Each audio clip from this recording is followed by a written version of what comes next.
devam. İslam'a selam. Direnişe devam. Biziler nerede? Mursiler burada. Siziler nerede? Mursiler burada. İdol'a selam. Direnişe devam. Allahu Ekber. Allahu Ekber. Allahu Ekber. İhvana selam. Direnişe devam. İhvana selam. Direnişe devam. Lebeyk, lebeyk, lebeyk de Allah. Lebeyk, lebeyk, lebeyk de Allah.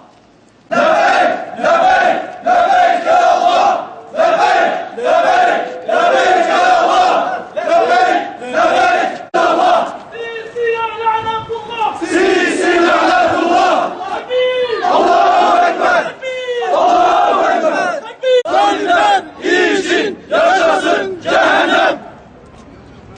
Lebbeyk, lebbeyk, lebbeyk ya Allah. Lebeyk, lebeyk, lebeyk ya Allah. Lebeyk, lebeyk, lebeyk ya Allah. Yanın çok değerli insanları, bugün burada Rabia platformu gençlik darbeye direniyor başlığı adı altında toplanmış bulunuyoruz.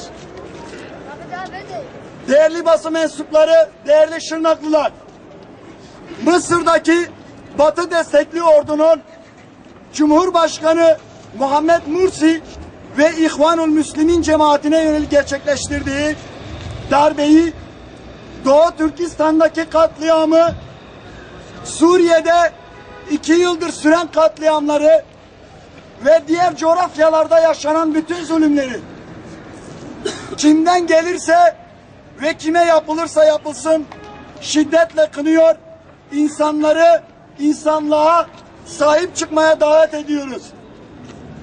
Zulmün dini, dili ve milleti yoktur. Bizlere düşen ise zulmün karşısında dik durabilmektir.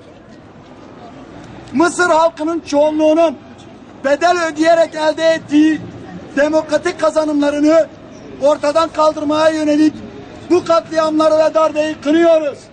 Mısır'a selam, direnişe devam. Mısır'a selam, direnişe devam. Mısır'a selam, direnişe devam. Mısır'a selam, direnişe devam.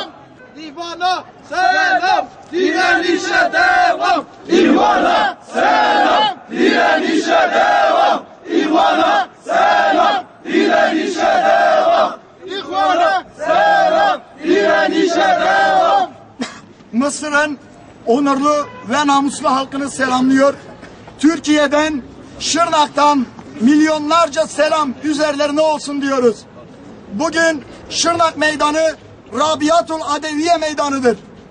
Bütün zalimler bilsin ki Allah sabır edenlerle beraberdir. Zulüm asla baki kalmaz. Bunun hesabının sorulacağı günler Allah'ın inayetiyle yakındır.